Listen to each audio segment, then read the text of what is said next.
قرآن وہ کتاب ہے جو در سے انقلاب ہے،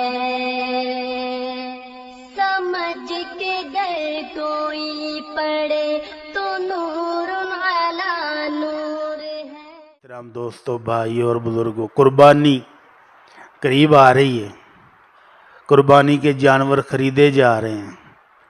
کس لیے؟ کہ یہ ابراہیم علیہ السلام کی سنت ہے۔ ابراہیم علیہ السلام کی ملت کا ایک بہترین نیک عمل ہے جو ہم کرنے جا رہے ہیں۔ اللہ ہم سب کو توفیق عطا فرما، لیکن اس میں تکلف کرنے کی ضرورت نہیں ہے۔ رات کو ایک دوست نے بڑا مزیدار سوال پوچھا کہ ایک بھائی باہر کے کسی ملک میں رہتے ہیں جہاں کرنسی بڑی مضبوط ہے اور اللہ کا بڑی رحمت ہے، تو وہاں قربانی کرنا ذرا مشکل کام ہے۔ قربانی کرنے کے لیے اسپیشل آپ کو حکومت کے بنائے ہوئے مذبح خانہ تک جانا پڑتا ہے۔ بعض دفعہ 100-150 کلومیٹر دور ہوتے ہیں، وہ آنے جانے کا خرچہ، آنے جانے کا وقت، آنے جانے کی مشقت، اس سے وہ بچنے کے لیے کوشش کرتے ہیں کہ قربانی پاکستانی نہ کر لئیے۔ ٹھیک ہے، پاکستان کر لو۔ اب انہوں نے حساب لگایا کہ پاکستان میں جو کم از کم قربانی میں حصہ ہے نا، وہ بھی 32,000 سے 35,000 ہے۔ انڈیا سے پتہ کیا تو وہاں 9,000 ہے۔ تو اب وہ سوچ رہے ہیں پیسے انڈیا ہی نہ کر دی، اتنے بھی تو غریب بڑے نے، اتنے کھا لیں گے۔ تو نیت اللہ جانتا ہے۔ یہ جو آپ نے چلاکیاں کرنی ہے نا، اللہ کو سب پتا ہے کہ تم یہ چلاکیاں کیوں کر رہے ہو۔ تو قربانی جہاں آپ رہ رہے ہیں وہاں پر آپ کا بھی، آپ کے ذیل و کارب کا، آپ کے ہمسایوں کا اور غریبوں کا بھی حق ہے۔ اگر آپ بچت سوچ رہے ہیں کہ پاکستان بھیجیں گے $100 تو موجاں، $100 سے کم نہیں بڑھ جانا ہے، اور ادھر ہو سکتا ہے تقریباً $400 آنے جانے میں لگ جائیں، قربانی کی الگ، وہاں پر مذبح خانے میں جو ذبح کریں گے اس کے خرچہ الگ، اور اگر انڈیا سے کر دو تو پھر کیا ہی بات ہے۔ تو اس طرح کی چلاکیاں اللہ کے ساتھ نہیں کریں، یہ عبادت ہے، اور عبادت کو عبادت سمجھ کر کریں گے تو پھر ہی فائدہ ہوگا۔ تو ہم 2-3 جمعوں سے سیکھ رہے ہیں کہ ابراہیم علیہ السلام کا مذہب، ملت، ان کا دین، جس پر آمنہ کے لال صلی اللہ علیہ وسلم چل رہے تھے، جس پر آپ کے صحابہ تھے، وہی کام ہم نے بھی کرنے ہیں۔ تو اس مذہب کے اندر کون کون سی چیزیں شامل ہیں، ابراہیم علیہ السلام کی سیرت سے ہمیں کیا سبق ملتا ہے، قربانی انشاءاللہ بیان کریں گے اگلے جمعے بھی۔ اس وقت ابراہیم علیہ السلام کی سیرت سے 3-4 اور باتیں بھی بیان کرنی ہیں۔ پہلی بات، ابراہیم علیہ السلام کی سیرت سے پتہ چلتا ہے کہ اللہ رب العزت نے مسلمان عورت کو بڑا مقام اور مرتبہ دیا ہے، اور کیسے دیا ہے؟ اس کے صبر اور شکر کرنے کی وجہ سے۔ ابراہیم علیہ السلام اپنی بیوی حضرت سارہ، حضرت ہاجر اور اسماعیل بیٹے کو، دونوں کو چھوڑ کر مکہ کی بستی میں چلے گئے۔ بستی کیا تھی؟ چاروں طرف سنگلاخ پہاڑ ہیں، پینے کے لیے کچھ نہیں ہے، صرف ایک مٹکے میں جو تھوڑا سا پانی تھا وہی ہے، چند کھجوریں ہیں، اور اس کے علاوہ کوئی دور دور تک نہ کوئی پھل ہے، نہ کوئی اناج ہے، نہ کوئی رہنے سہنے کے لیے کوئی انسان ہے۔ ایسی بستی میں چھوڑ کر چلے گئے۔ تو ام اسماعیل بیٹے کو دودھ پلاتی ہیں اور کھجوریں کھا کے گزارا کرتی ہیں، اور بالآخر وہ ختم ہونا ہی تھا۔ اب بچہ بھی پیاس سے بلک رہا ہے اور ماں بھی بلک رہی ہے۔ تو بچے کی پیاس کے لیے ماں بھاگ کر گئی، صفا پہاڑی پر چڑھی کہ شاید کوئی دور کہیں کوئی چیز نظر آئے، کچھ نظر نہیں آیا، نیچے اتری اور باغم باغ پھر مروہ کی طرف گئی، اس پہاڑی کے اوپر چڑھی اور ادھر دیکھا، پھر کچھ نظر نہیں آیا۔ تو اس باغم باغ میں کہ بچہ بلک رہا ہے 7 چکر لگائے۔ تو اللہ نے تا قیامت آنے والے مسلمانوں کے لیے جو بھی عمرہ کرے گا، جو بھی حج کرے گا، صفا اور مروہ کے 7 چکر بھاگ بھاگ کر وہ بھی لگائے گا۔ فمن حج البیت واعتمر فلا جناح علیہ ان یطوف بہما، اللہ نے حکم نازل کر دیا کہ جو بھی عمرے کے لیے آئے گا، حج کے لیے آئے گا، وہ اسماعیل کی طرح صفا اور مروہ کے ساتھ چکر ضرور لگائے گا۔ تو یہ اللہ نے مقام دیا اسماعیل علیہ السلام کو کہ تا قیامت ان کی یاد قائم رہے گی۔ یہ شرف ہے اسلامی عورت کا، مسلمان عورت کا۔ بدقسمتی سے یونان اور عیسائی تہذیب میں عورتوں کی حیثیت کیا تھی؟ پادریوں نے کئی لمبی لمبی میٹنگیں کی کہ عورت کی حیثیت جو ہے وہ پہچانی جائے کہ عورت کیا چیز ہے۔ کئی میٹنگوں میں یہ طے نہیں پا رہا تھا کہ عورت انسان بھی ہے کہ نہیں، عورت کس لیے پیدا ہوئی ہے۔ بالآخر آخری میٹنگ میں فیصلہ ہوا کہ عورت کم از کم انسان تو ہے، لیکن یہ مردوں کی خدمت کے لیے پیدا ہوئی ہے، اس کے علاوہ اس کا کوئی کام نہیں ہے۔ انا للہ و انا الیہ راجعون۔ جبکہ اللہ نے جو شرف اور مقام دیا، تو آمنہ کے لال صلی اللہ علیہ وسلم فرماتے ہیں کہ یہ جو تم 7 چکر لگاتے ہو، یہ اسماعیل کی یاد ہے، اس کی وجہ سے لگاتے ہو۔ صحابہ کرام جب عمرہ کرنے کے لیے آئے تو انہوں نے صفا اور مروہ کے درمیان صحیح کرنا مناسب نہیں سمجھا۔ کیوں؟ مشرکین نے ایک بت صفا پر رکھا ہوا تھا، ایک مروہ پر رکھا ہوا تھا، ایک مرد تھا، ایک لیڈی بت تھا، اور ان کی باقاعدہ پوجا ہوتی تھی۔ تو صحابہ کرام کہنے لگے اللہ کے نبی یہاں تو مشرک چکر لگاتے تھے، اب ہم بھی یہی کام کریں گے۔ تو اللہ رب العزت نے آیت نازل فرما دی فمن حج البیت او اعتمر فلا جناح علیہ ان یطوف بہما، جو بھی حج کے لیے آئے، عمرے کے لیے آئے، وہ صفا اور مروہ کی درمیان صحیح کرے، 7 چکر ضرور لگائے۔ تو یہ اللہ نے مقام اور شرف دیا ایک ایسی بندی کو جو اللہ کو ماننے والی ہے، اسماعیل علیہ السلام۔ تو سیرت ابراہیمی سے پتہ چلتا کہ عورت کم تر نہیں ہے۔ اللہ نے جیسے جیسے جنت کے مقام اور مرتبے مرد کو دیے ہیں، عورت کے لیے بھی وہی مقام اور مرتبہ ہے۔ جتنی نیکیاں عورت کمائے گی جنت میں درجے اس کے لیے بھی ویسے کے ویسے ہیں۔ اور گھروں کے اندر بھی اللہ رب العزت نے عورتوں کے ساتھ، اللہ کے نبی صلی اللہ علیہ وسلم کہتے ہیں کہ میں نے تمہیں وصیت کی ہے استوصوا بالنساء خیرا، اپنی بیویوں کے ساتھ اچھا سلوک کرنا، ان کے ساتھ جانوروں جیسا سلوک نہیں کرنا۔ آپ نے فرمایا خبردار کوئی شخص لا یضربن امرأتہ ضرب العبید، جس طرح اپنے غلاموں کو، اپنے نوکروں کو مارتے پیٹتے ہو، اس طرح اپنی بیویوں کو مار پیٹ نہیں کرنی۔ خبردار اگر کوئی بندہ اس طرح کی مار پیٹ کرے تو اللہ کے نبی صلی اللہ علیہ وسلم نے بیویوں کے ساتھ حسن سلوک کا حکم دیا ہے۔ میرے پاس اس ہفتے میں طلاق کے کتنے کیس آئے ہیں، اللہ کی پناہ ہے۔ کسی نے تو صرف ابھی رخصتی بھی نہیں ہوئی اور طلاق دے دی ہے، رخصتی نہیں ہوئی اور طلاق دے کے فارغ بھی ہو گیا ہے۔ اور کسی نے نکاح کیا ہوا اور 5 سال سے بیٹی والے پریشان ہیں اور وہ صاحب برادر برات لے کے نہیں آ رہے، نہ والدین بات سنتے ہیں، نہ دولہا صاحب بات سنتے ہیں، اور سارے انسنی کر رہے ہیں، اور وہ بیچاری جس کا نکاح ہوا وہ لٹکی ہوئی ہے، اور اب کیا ہے جی طلاق تک بات پہنچ گئی۔ اور کئی بوڑھے طلاقیں دے رہے ہیں، کئی جوان دے رہے ہیں، کوئی نکاح کے فوراً بعد دے رہے ہیں۔ تو یہ طلاق دینے کا بھی کوئی طریقہ اور سلیقہ ہے کہ نہیں؟ اللہ رب العزت نے اس معاملے میں فرمایا وَلَا تَنْسَوُا الْفَضْلَ بَيْنَكُمْ، طلاق دینی بھی ہو تو آپس میں احترام، محبت، عزت کو مت بھولو، ایک دوسرے کے حقوق کا اس وقت بھی خیال کرو۔ میں سمجھتا ہوں کہ ہم سے وہ بدو اچھا تھا، ہم اپنے کو بڑا پڑھا لکھا سمجھتے ہیں، بڑا تہذیب یافتہ سمجھتے ہیں، بڑے اچھے معاشرے کے فرد سمجھتے ہیں، لیکن ہم سے وہ بدو جو صحرا میں رہتا ہے، جو اونٹنیاں چرا کے دودھ پی کے گزارا کرتا ہے اور کسی بھی بستی میں نہیں رہتا، اس کو شہری زندگی کا پتہ ہی نہیں، وہ اچھا ہے۔ کیوں؟ اس نے اپنی بیوی کو طلاق دی تو دوست یار آ گئے، اس دس پھر کی ہویا ہے، کیوں ہوئی طلاق، کی گل بنی، کوئی وجہ بھی تو دس۔ وہ کہتا خبردار چپ، ابھی وہ عدت میں ہے اور میری بیوی ہے، میں جب چاہوں صلح کر سکتا ہوں، تم کون ہوتے ہو میری بیوی کے بارے میں بات کرنے والے، زبانیں بند کرو، دبا جو یہاں سے۔ دوست اب شرمندہ ہو کے اٹھ گئے کہ یار بڑا کوڑا ہے، ہوں گا میری بیوی ہے ابھی عدت میں ہے، میں جب چاہوں صلح کر کے لے آؤں، تم کون ہو، چلو نکلو، بھگا دیا۔